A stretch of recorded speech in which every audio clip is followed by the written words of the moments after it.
بسم اللہ الرحمن الرحیم۔ میں آج ایک واقعہ ایسا بیان کر رہا ہوں کہ جن لوگوں نے دنیا اور آخرت کی حقیقت کو سمجھ لیا، انہوں نے اس دھوکہ کے گھر سے کیسی بے رغبتی برتی اور آخرت کے لیے کیا کچھ جمع کیا۔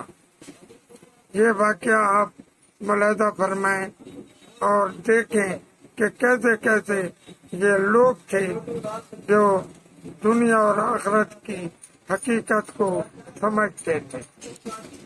حضرت نافع رضی اللہ تعالیٰ عنہ کہتے ہیں کہ حضرت عبداللہ بن عمر ایک دفعہ مدینہ سے باہر تشریف لے جا رہے تھے۔ خدام ساتھ تھے، کھانے کا وقت ہو گیا۔ خدام نے دسترخوان بچھایا، سب کھانے کے لیے بیٹھے۔ ایک چروایا بکریاں چراتا ہوا گزرا، اس نے سلام کیا۔ حضرت ابن عمر نے اس کی کھانے کی تواضع کی۔ اس نے کہا میرا روزہ ہے۔ حضرت ابن عمر نے فرمایا اس قدر سخت گرمی کے زمانے میں جبکہ سخت لو چل رہی ہے تو جنگل میں روزہ رکھ رہا ہے؟ تو اس نے عرض کیا میں اپنے ایام خالیہ کو وصول کر رہا ہوں۔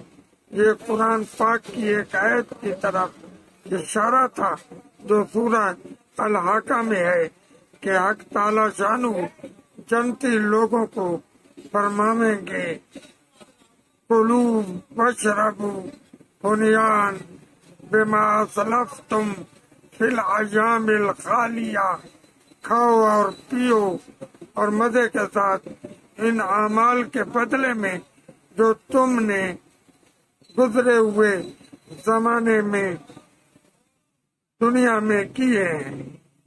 اس کے بعد حضرت ابن عمر رضی اللہ تعالیٰ عنہ نے امتحان کے طور پر اس سے کہا کہ ہم ایک بکری خریدنا چاہتے ہیں، اس کی قیمت بتا دو اور لے لو، ہم اس کو کاٹیں گے اور تمہیں بھی گوشت دیں گے کہ افطار میں کام دے گا۔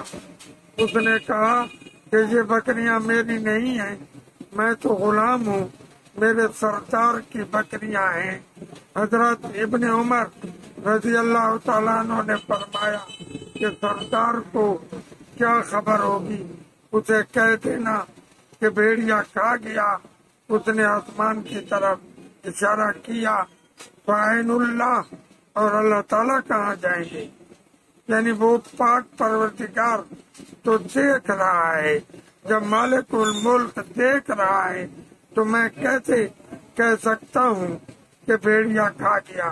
حضرت ابن عمر رضی اللہ تعالیٰ عنہ نے تعجب اور مزے سے بار بار فرماتے تھے اور چرواہا کہتا تھا عین اللہ، عین اللہ، اللہ تعالیٰ کہاں چلے جائیں گے؟ اللہ تعالیٰ کہاں چلے جائیں گے؟ اس کے بعد حضرت ابن عمر شہر میں واپس تشریف لائے تو اس غلام کے آقا سے اس غلام کو اور بکریوں کو خرید کر غلام کو آزاد کر دیا اور وہ بکریاں اس کو ہبہ کر دی۔ یہ اس وقت کے چرواہوں کا حال تھا کہ ان کو جنگل میں بھی یہ فکر تھا کہ اللہ تعالی شانہ دیکھ رہے ہیں۔ محترم ناظرین، ہمیں اس واقعے سے یہ سبق ملتا ہے کہ ہم گناہ نہ کریں، ہم کبھی بھی گناہ نہ کریں، کیونکہ ہمیں اللہ تعالیٰ کی ذات دیکھ رہی ہے اور ہم کہاں گناہ کریں گے؟ وہ کون سی جگہ ہے جہاں ہم گناہ کریں گے؟ اور اللہ ہمیں نہیں دیکھا گا؟ اللہ تعالیٰ تو ہر جگہ موجود ہے۔ اس لیے ہمیں چاہیے کہ ہم جو بھی کام کریں اللہ کی رضا کے لیے کام کریں، کیونکہ اس اللہ کی رضا میں جنت ہے اور جنت اسی مسلمان کو ملے گی جس پر اللہ تعالیٰ راضی ہوں گے۔ تو ہمیں ان باتوں کا خیال رکھنا چاہیے اور گناہ سے بچنا چاہیے۔ یہ واقعات ہمیں اس بات کا سبق دیتے ہیں۔